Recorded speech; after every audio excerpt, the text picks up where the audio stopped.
UGC net जैसे पाठ्यक्रमों के अनुरूप है और इसमें समाज की संरचना, जीवन शैली, धर्म, स्त्री की स्थिति, जाति व्यवस्था, संस्कृति और सामाजिक बदलावों को समाहित किया गया है। प्रस्तावना। नमस्कार साथियों, आज हम बात करेंगे प्रारंभिक समाजों की, जिनका विकास ईसा पूर्व 600 से लेकर ईसवी 600 तक हुआ।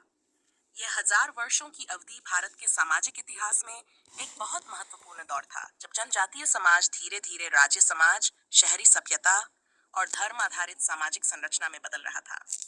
इस काल में महाजनपद, मौर्य वंश, सांगम युग, गुप्त युग और कई अन्य क्षेत्रीय शक्तियां उभरी, जिन्होंने सामाजिक जीवन को नई दिशा दी।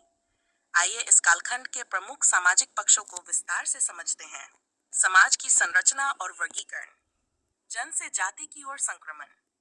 वैदिक काल में समाज जन ट्राइब आधारित था। इस काल में जाति व्यवस्था अधिक कठोर हो गई। वर्ण व्यवस्था ब्राह्मण, क्षत्रिय, वैश्य, शूद्र अब वंशानुगत बन गई। जाति और पेशे। जातियां अब आजीविका से जुड़ने लगी। कुंभकार, सुनार, लोहार, जुलाहा, व्यापारी आदि जातियां अलग सामाजिक पहचान पाने लगीं। अस्पृश्यता और भेदभाव। शूद्रों और तथाकथित नीच जातियों को मंदिर प्रवेश, वेद अध्ययन से वंचित किया गया। सामाजिक असमानता गहराती गई। पारिवारिक ढांचा। पितृसत्तात्मक समाज। अधिकांश समाज पितृसत्तात्मक थे, यानी पुरुष प्रधान।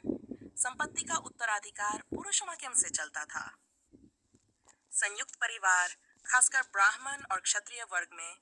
कृषि आधारित समाज में परिवार उत्पादन इकाई भी था। विवाह प्रथा। बाल विवाह का आरंभिक स्वरूप इस काल में दिखने लगता है। बहुपति प्रथा का अंत, बहुपत्नी प्रथा का चलन। स्त्रियों के लिए विवाह के बाद शिक्षा के अवसर सीमित हो गए। स्त्रियों की स्थिति। प्रारंभिक स्थिति। वैदिक काल की तुलना में स्त्रियों की स्थिति में गिरावट आई। शिक्षा, धार्मिक अनुष्ठान और सामाजिक भागीदारी में उनकी भूमिका सीमित हो गई। प्रतिबंध। वेदों का अध्ययन नहीं कर सकती थी। संपत्ति के अधिकार सीमित हो गए। अपवाद। कुछ क्षेत्रों और जातियों में स्त्रियों को स्वतंत्रता मिली, जैसे सांगम युग की महिलाएं, मातृहृदय, अवतारों की माताएं और स्त्री भिक्षुनियां बौद्ध धर्म में समाज में सम्मानित थीं। धर्म और समाज। वैदिक और ब्राह्मणवादी परंपरा, यज्ञ और कर्मकांड प्रधान थे। ब्राह्मणों की सामाजिक स्थिति सर्वोच्च थी। बौद्ध और जैन धर्म सामाजिक विद्रोह का माध्यम बने। जातिवाद और ब्राह्मणवाद का विरोध किया। स्त्रियों, शूद्रों और वंचित वर्गों के लिए स्वीकार्य बने। भक्ति और ध्यान। व्यक्तिगत मोक्ष और साधना की अवधारणाएं उभरी।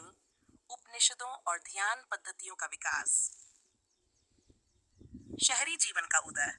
महाजनपद काल में नगर जैसे राजगृह, वैशाली, श्रावस्ती, कौशाम्बी उभरे। मौर्य और गुप्त काल में पाटलिपुत्र, उज्जैन, मथुरा जैसे शहर समृद्ध हुए। सामाजिक विविधता। शहरों में विभिन्न जातियों, व्यवसायों और भाषाओं का समावेश हुआ। व्यापारी, शिल्पकार, साहूकारों का उभार। शिल्प, व्यापार और सामाजिक भूमिका। शिल्प और हस्तकला। कुम्हार, बड़ी, बुनकर, लोहार, सुनार जैसे पेशे संग्रहित हुए। इन शिल्प समुदायों की अपनी अलग जातियां बनी। व्यापारिक वर्ग। सेठ, श्रेष्ठी, वणिक, निगम जैसे व्यापारिक वर्ग समाज में प्रभावशाली हुए। दक्षिण भारत और विदेशों से व्यापार, जिससे समाज का समृद्ध वर्ग उभरा। संस्कृति, कला और साहित्य। संस्कृत साहित्य, मनुस्मृतिहान, महाभारत जैसे ग्रंथों में समाज की झलक।